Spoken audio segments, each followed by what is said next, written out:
65 ആണ് ഉണ്ടാക്കാൻ പോകുന്നത്. അപ്പോൾ അതെങ്ങനെയെന്ന് നോക്കാം. ഇവിടെ 1/2 കിലോ ബോൺലെസ് ചിക്കനാണ് എടുത്തിരിക്കുന്നത്. ഇതിലോട്ട് നമുക്ക് ആദ്യം കട്ട തൈര് ഒഴിച്ചു കൊടുക്കാം. 2 ടേബിൾ സ്പൂൺ കട്ട തൈര് എടുത്തിട്ടുണ്ട്. ഇനിയിപ്പോൾ തൈര് കയ്യിലില്ലെങ്കിൽ നല്ല ചെറുനാരങ്ങയുടെ നീര് എടുത്താലും മതി കേട്ടോ.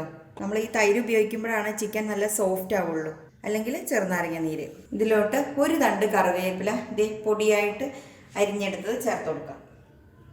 വളരെ കുറച്ച് കുരുമുളക് പൊടി, ഒരു 1/4 ടീസ്പൂണോളം. അടുത്ത് നമുക്ക് ഇതിലോട്ട് സാദാ മുളക് പൊടി, ഇത് ഒരുപാട് എരിവില്ലാത്തതാട്ടോ, 1 ടീസ്പൂൺ ചേർത്ത് കൊടുക്കാം. എരിവ് ഓരോരുത്തരുടെയും പാകം നോക്കിയിട്ടൊക്കെ ചേർക്കാവുന്നതാണ്. ഒപ്പം നമുക്ക് കാശ്മീരി ചില്ലി പൗഡർ 2 ടീസ്പൂൺ ചേർത്ത് കൊടുക്കാം കേട്ടോ, നല്ല കളറ് കിട്ടാനായിട്ട്. അടുത്തത് നമുക്ക് ഇതിലോട്ട് 1 ടീസ്പൂൺ ഇഞ്ചി വെളുത്തുള്ളി പേസ്റ്റ്, വളരെ കുറച്ചല്ലേ ചിക്കൻ എടുത്തിട്ടുള്ളൂ, അപ്പോൾ ഒരു 1/4 ടീസ്പൂൺ ഗരം മസാലപ്പൊടി, 1 ടേബിൾ സ്പൂൺ അരിപ്പൊടി, 2 ടേബിൾ സ്പൂൺ കോൺഫ്ലവർ ഇല്ലെങ്കിൽ മൈദ ചേർത്തിയാലും മതി കേട്ടോ. മൈദയാണെങ്കിൽ 1.5 ടേബിൾ സ്പൂണോളം ചേർത്തിയാൽ മതി. ഏറ്റവും ലാസ്റ്റ് നമുക്ക് ഇതിലേക്ക് ആവശ്യത്തിനുള്ള ഉപ്പ് കൂടെ ചേർക്കാം. അതിനുശേഷം നന്നായിട്ട് മിക്സ് ചെയ്തെടുക്കാം. വെള്ളം വേണമെന്നുണ്ടെങ്കിൽ ഒരു നുള്ളു ഉറ്റിച്ചാൽ മതി കേട്ടോ. അപ്പോൾ ഈ തൈരിൽ തന്നെ ഉള്ള വെള്ളമുണ്ട്. ചിക്കനിൽ നമ്മൾ ഒട്ടും വെള്ളം ഇല്ലാതെയാണ് എടുത്തത്. കുറച്ചുകൂടെ ഉപ്പ് ചേർക്കുന്നുണ്ട് കേട്ടോ, ഉപ്പ് ഇത്തിരി കുറവുണ്ട്.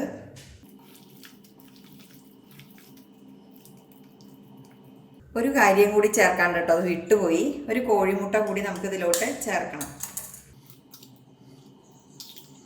അപ്പോൾ നമ്മൾ ഉപ്പൊക്കെ ചേർത്തിട്ടുണ്ടെങ്കിൽ പോരെങ്കിൽ ചേർത്താട്ടോ. നന്നായിട്ടൊന്ന് മിക്സ് ചെയ്ത് കൊടുക്കാം. അപ്പോൾ ഇതിൽ വെള്ളത്തിൻ്റെ കൺസിസ്റ്റൻസിയൊക്കെ കറക്റ്റാട്ടോ, ഒട്ടും കൂടുതലില്ല. അതായത് തൈരാണെങ്കിൽ നമ്മൾ നല്ല കട്ട തൈരാണ് എടുത്തിരിക്കുന്നത്. ഇനി ഉപ്പൊന്ന് നോക്കട്ടെ. ഉപ്പെല്ലാം ഉണ്ട് കേട്ടോ, കറക്റ്റാണ്. ഇത് ഇനി നമുക്ക് അടച്ച് വെച്ചിട്ട് 1/2 മണിക്കൂർ റെസ്റ്റ് ചെയ്യാനായിട്ട് വയ്ക്കാം. ചുരുങ്ങിയത് 1/2 മണിക്കൂർ കേട്ടോ, അതിൽ കൂടുതൽ സമയം ഉണ്ടെങ്കിൽ അങ്ങനെ വയ്ക്കാം. ഇനിയിപ്പോൾ തലേ ദിവസം തന്നെ നമുക്ക് ഇങ്ങനെയൊക്കെ പുരട്ടി വെക്കണമെങ്കിൽ അങ്ങനെയും ചെയ്യാം കേട്ടോ. അപ്പോൾ 1/2 മണിക്കൂർ കഴിഞ്ഞിട്ട് കാണാം. അപ്പോൾ 1/2 മണിക്കൂറായി. നമുക്കിനി ഇത് എണ്ണയിൽ പൊരിച്ചെടുക്കാം. എണ്ണ ചൂടാവാനായിട്ട് വെച്ചിട്ടുണ്ട്. അപ്പോൾ നന്നായിട്ട് ചൂടായി കഴിഞ്ഞു കേട്ടോ. ഇനി നമുക്ക് ചിക്കൻ്റെ പീസസ് ഇട്ട് കൊടുക്കാം.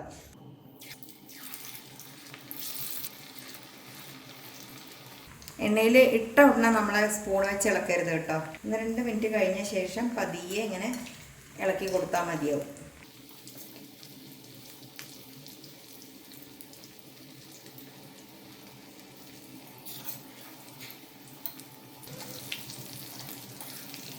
ഇത് നന്നായിട്ട് പാകമായി കഴിഞ്ഞു. ഇനി നമുക്കിതൊരു പ്ലേറ്റിലോട്ട് മാറ്റാം. അപ്പം ഇതുപോലെ ബാക്കിയെല്ലാം വറുത്തെടുക്കട്ടെ കേട്ടോ, എന്നതിന് ശേഷം കാണാം. അപ്പോൾ നമ്മൾ ചിക്കനൊക്കെ വറുത്തെടുത്തു കേട്ടോ. ഇനി നമുക്ക് അടുത്തത് ഒരു പാൻ വയ്ക്കാം. നന്നായിട്ട് ചൂടാവട്ടെ കേട്ടോ. ചൂടായി കഴിയുമ്പോൾ നമുക്ക് കുറച്ച് വെളിച്ചെണ്ണ ഒഴിച്ചു കൊടുക്കാം. ഇനി വെജിറ്റബിൾ ഓയിൽ വേണ്ടവർക്ക് വെജിറ്റബിൾ ഓയിൽ യൂസ് ചെയ്യാം. ഞാനിപ്പോൾ ഇവിടെ വെളിച്ചെണ്ണയാണ് കേട്ടോ യൂസ് ചെയ്യുന്നത്, വളരെ കുറച്ച്. എണ്ണ നന്നായിട്ട് ചൂടായി കഴിയുമ്പോൾ ഒരു പച്ചമുളകും, ഒരു 3-4 അല്ലി വെളുത്തുള്ളി പൊടിയായിട്ട് അരിഞ്ഞതും, 1-2 തണ്ട് കറിവേപ്പില കൂടി ചേർക്കാം.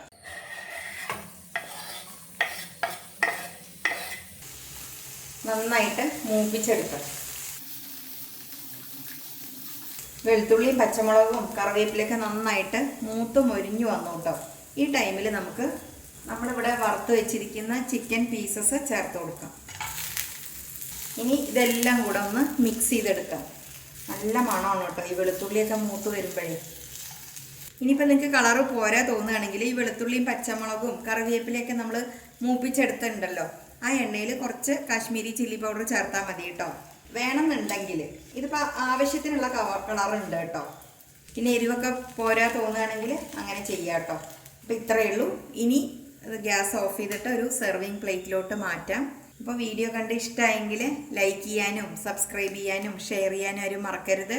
വീണ്ടും നല്ല നല്ല റെസിപ്പിയുമായി വരുന്നതുവരേക്ക് ബായ്.